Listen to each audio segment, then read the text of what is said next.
Manglandana laknari, taibangdana kaihuri. Manglan amagi wari, taibang magi na khongchat, bidhi magi na punsi.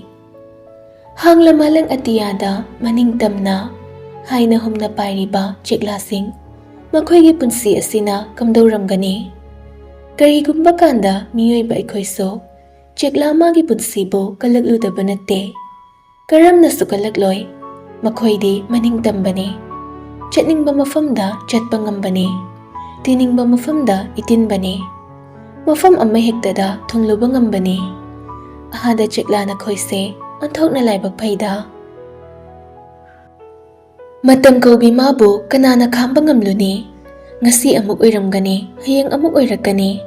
Matam nang bungai ko, ayhak hana chatka haipa yaramlabadi kayada nungaigani.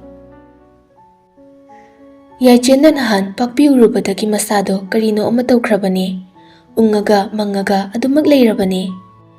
Manawgi ahongba matawda machi oibi maso kari tawrabano khan mipaiba poe. Thoibina. Irik, tabro nangbo. Yaise kedawrage, nui ni khatnaira. Ngahak leita pagkakhatnagano, nang ngangni, nang nakrahalo. Irik na. Khatnay dadayche, masangam na boiramni, ay hanggi. Hango do diamta, chichene ni sakhi hoi pawda chatluge. Aduga noi ni school chatnaba iche chak thongage. Oi che, ado. Thoibi karino haibagum yenglae. Ibaido ngarang thingni, iche gi kainoma pirambani. Thoibi mamit ka lakthoraga. Kaiba, kanai bai. As, iche bu mi kya loinage. Kaino ngang nangangido khunnam sina sachilawra. Wado haini na haidi mamutan haiba yadabra. Ibai kaina, ibai kauba mi leibra ha. Machi matawduda nukmi irikto. Famung machi atuda leiriba polythene ado tablawraga machi da pire. Yambung na pirambani che. Wado tabada thoibi wakalda mamonok che. Andubu sausinaraga haire. Angang nang che leire. Ibai kaina. Matungdadi mina pot pirakpada panglaw no. As khangye ba iso ibayo badu lobani yare ko na asi hairamduna magi kada amo proportion selae piragli ba poto karino khan taha hangduna yenglui nupi gi firol ni yawramli ba ado yellow machuda karawa ba machugi tops amade asangba machuda hangamapal machuna mapan hatpa fanek atay karino kharasu yawre adubo iroi loiba mityengda karino ama ure uba maktada pi ira chele kari putsakpa oiriba mobile do lawthoklaga Helen da call tawe ringa hak chatpaga paikhalei amaduso Helen na thaibe nang kai na leige thaba ma chaliye nang kai haiga habano o chalo dudi ko na hairage thamage ko hoi somda taibangna kanano Helen nupaduda perab yenglaga ay nupaton bani thoibi natro khangna hangibani na taibang mamon khasik Helen bunuksina yenglaga nangna sawbase yam phase yam pakje aduna nangna sawbu yengdana haini ado yambungdo luhanglani haidaine hongoida no yambungga luhongni haba nupido akhoi ningthemna pamba pakhaki sunate adui nupido Boris khangidana mana ngang oirikandagi lumabani mana dum lokranida ningthem akhoi ni haina khrabani phaini du boirade akhoi be masigana karam kande amuk loinarak toiba loina khrabani minahan thoibi hoida chaka chari bani khangkanda nahanongma ningthem asangam dedana aina nangonde hospital de chatluge na haidana aduda lona yam nerami jatni dana alungai ko kari hai latest aba ngangduna kamai tokre latest kai hera yamangang ni kaino nangasu kanna hanade machanu pithokpa nang koirubagi ibai ko bewane khangdeda akhoi tamo sumangai re indom chagi wakhal amuk chen bani mari ni kaino dubude kaigino nangna mahangide nungsi lambi dagi mai leidana chin-chin-dana leirappa Thamoi Anigi warido amuk na honana nungsi lambi sida khongdarappada ngairi masida mahana mugik siladi pharaga maita tadro kaisi la roida Adubo tamba ngamde miyoybagi wakhase yatlaktabadi oisano. Yare yare migi watokse.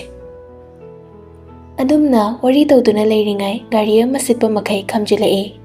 Gari khothaudo kanagino khangbra hana mamai mamit sukalaga laure. Hai minai chumna thauge de haidedana napana mutana rabo. Adumna hek haikibaga Boristo yam posta kumthare. Aduga nokmi chaksile. Borisna kaidoiba nang disida ningthem phangi thabak nang phangi nong phadong ni suti orise pari phangi mapagi business na taw leiri adai rona phangi hospital ko leiri ai ni domda tongan than thamba nong phadok suti leibaside nang marup akhoiga khra punsi kaino Miriam ni nang budi Miriam adum oikhini napagi dukan myam do sano yadro saktu ni bo nangama hai minai manba chokhalan elakani Helena as karino nupi ay ama yauri ka kapo makai chinduna karino haibanida taibangna aduni khra haiko yari nang suni leja horo chatlage thabayam le hawe as ngatangai khoda nong phaduk unabasida yari le horo nasaksingduna umangwa mangi sa ka hek mankai asi hairamaga magi gari macha do thauduna jetke taibang makokado gro hotpa makai yang hawe mataudo nokning lora male Borisna love guru ni ne nuksibada ngauraba marup ni ne sak nang tumi leyu nupi phangdaba nang na kai khange is aimandro nangso phangdaba hainu ne aina koiroina koidabani nupi gi wado se khut ka pisna muktang track tawbada putrup ne cancel laktoise ai gi sak haridana Sorarial ge lai macha man banina ya male adusu Hanuman gi macha film gi dialogue ni khange nang gido adusu kariyeba tai bom cha da tawbado nate biragi bomda leu hidrona ai halamage yar chalasilo bari di ngasai na laktana makeup tara muk tumure na pau pirabane mathau yam baning them phau yorak tore habane nang namasida isida nuksi edik chu leire law kaidano Hoi Dairen Ronald hoida Dr. Manak tanga sidi Dr. Mathau to honge Phara pithose Asum lakpaga marup ani do moirang yoragle Ronald hoige get mapa do yorabada gari do mafam chaba yenglamnaga khamlame aduga ani do wari tawtawdana changle mapa hekchana pari suthoklakpani ani du bu urabada hairame Parina Aisakani anthok thengna laida Khang manam namaga lapra kaino chango ningkem sula horabani angang kaisi yorapani Karan taragada leijaningba Boris haiba nupado amuk karan horagle kaino haisibo aikhoi ningtem gi angang haise nupiga thirabo ha taibang nangna khra gyan tai asaida chamangam da thado chu chango ai bazar phawda chalukhige asi hairam thoklakle pari moirang bazar leiriba dudage kariso Lapo oide Ronald hoki mayumse mama machada leibani atopa kana ama yaude gari do stum thorakpani bab oida mangda karino machansilakiba duda masado pakhatna break khangfa fai taha gari dagi kumthare magi gari mamang aduda nupi ama tuduna leiribado ure heg yengbada angang mali chahida hairagana kun mathoi sumaina leiramgani manadi nupi ado thengkhidabra haina khanbani Adubo sokle fare amuktang di yenge khan changsile Parina excuse me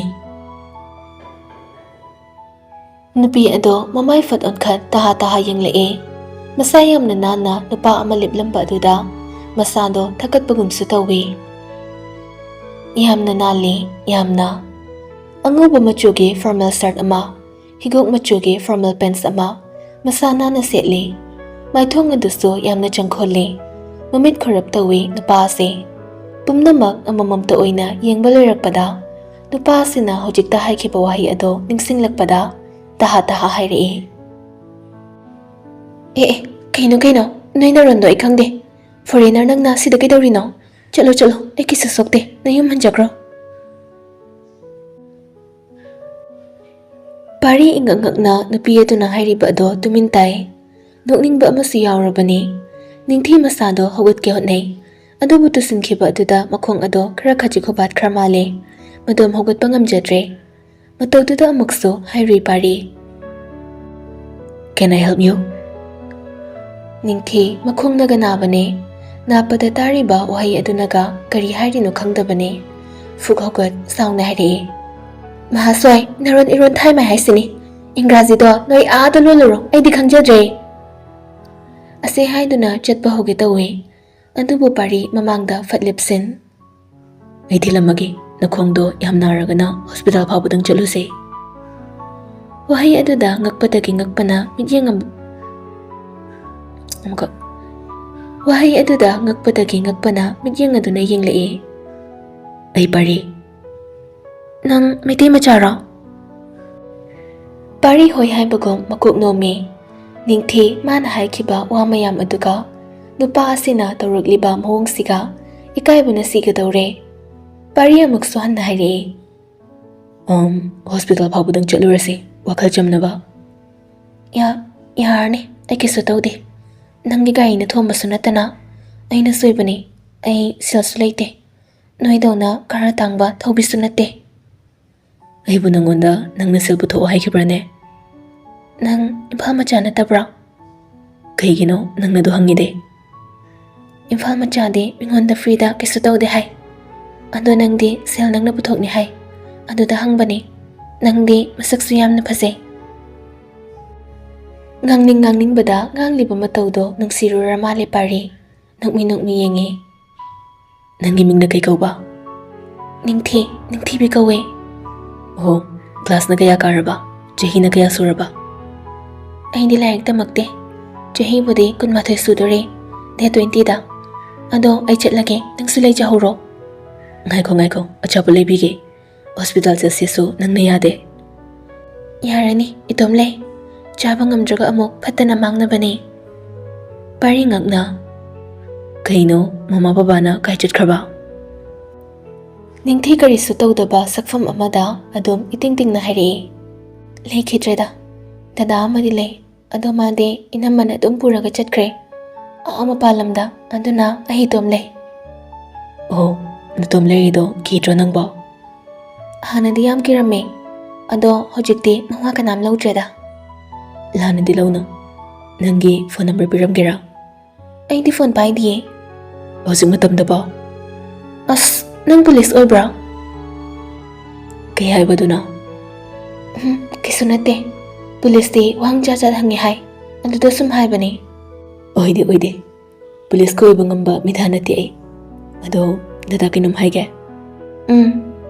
ꯅꯪ ꯁ꯭ꯋꯥꯏꯗꯒꯤ ꯅꯠꯇ꯭ꯔꯣ ꯅꯤꯡꯊꯤ ꯃꯥꯅꯤ ꯍꯥꯏꯒꯨꯝ ꯃꯀꯣꯛ ꯑꯗꯣ ꯊꯣꯛ ꯅꯣꯝꯃꯤ okay ꯑꯗꯨꯗꯤ ꯗꯗꯥ ꯍꯌꯦꯡ ꯁꯤꯗ ꯂꯥꯛꯀꯦ ꯁꯤꯒꯤ ꯃꯐꯝꯁꯤꯗ ꯄꯨꯡ 2 ꯑꯗꯥꯏꯗ ꯅꯪ ꯉꯥꯏꯔꯒ ꯂꯩꯔꯝꯃꯣ ꯀꯩꯒꯤꯅꯣ ꯑꯗꯨꯗꯤ ꯑꯩ ꯐꯥꯗꯣꯏꯔꯥ ꯐꯥꯔꯣꯏ ꯗꯗꯥꯅꯦ ꯅꯪꯒꯤ ꯐꯣꯟ ꯑꯃ ꯄꯤꯕ ꯂꯥꯛꯀꯗꯣꯏꯅꯦ ꯑꯌꯥ ꯑꯁꯦꯡꯀꯤ ꯍꯣꯏꯅꯦ ꯑꯁꯦꯡꯕꯒꯤ ꯍꯣꯏ ꯑꯗꯨꯗꯤ ꯑꯩ ꯉꯥꯏꯔꯝꯒꯦꯀꯣ ꯄꯥꯏꯕꯗꯤ ꯍꯩꯇꯦ ꯑꯗꯣ ꯗꯗꯥꯅ ꯇꯥꯛꯇꯧꯕ ꯐꯔꯦ ꯂꯩꯍꯧꯔꯣ ꯑꯩ ꯆꯠꯂꯒꯦ ꯍꯌꯦꯡ ꯁꯣꯏꯅꯗꯕꯤ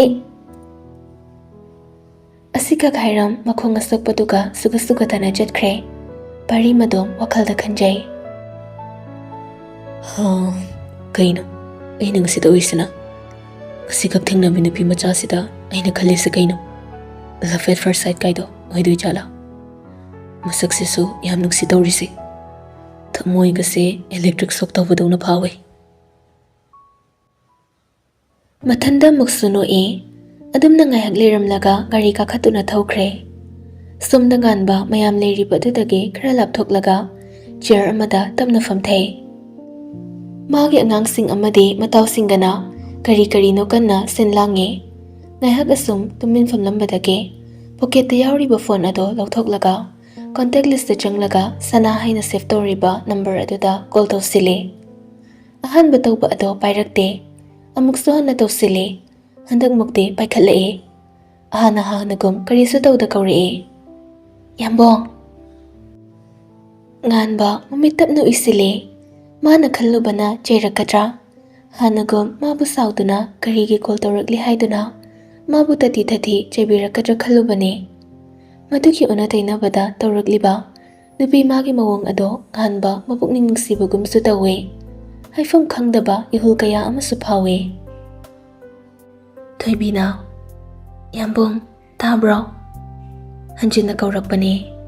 Nganbana, haune, taye, nangbu kaidorino. Kisa taunida, sum leiri. Chakti charam larinina.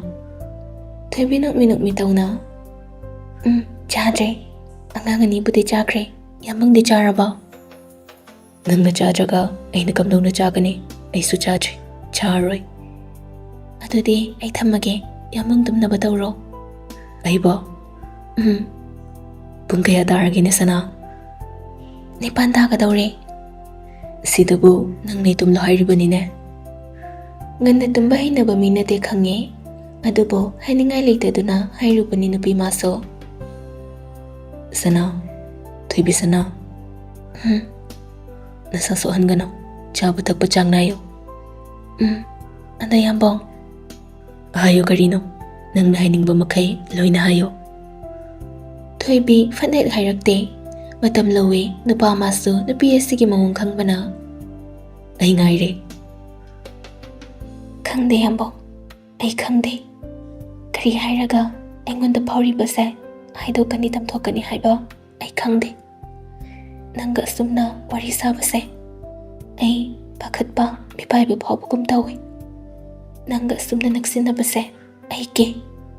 Nangbo amuk hanna inaktagi lapkhidra khanbada ay mipaiba phawdaba ngamde. Sana Yambong wahaige muna daw. Ay asi kanano nangaybo sakmuna khangba natra. Kumlakte Thoibi tumin laike. Nganba mukso tapna makhatay. Nagsiba haibase punsida karino ay khanglakte sana. Nagsiba si karino haiba ay khanglakte. Asuk magul liramgani haibaso ay nanongmata khalluba leite. Nagsiba haibase naigi famdadi nangni. Maliyamda phasabi ningthibi nupi kaya ama thengnakre.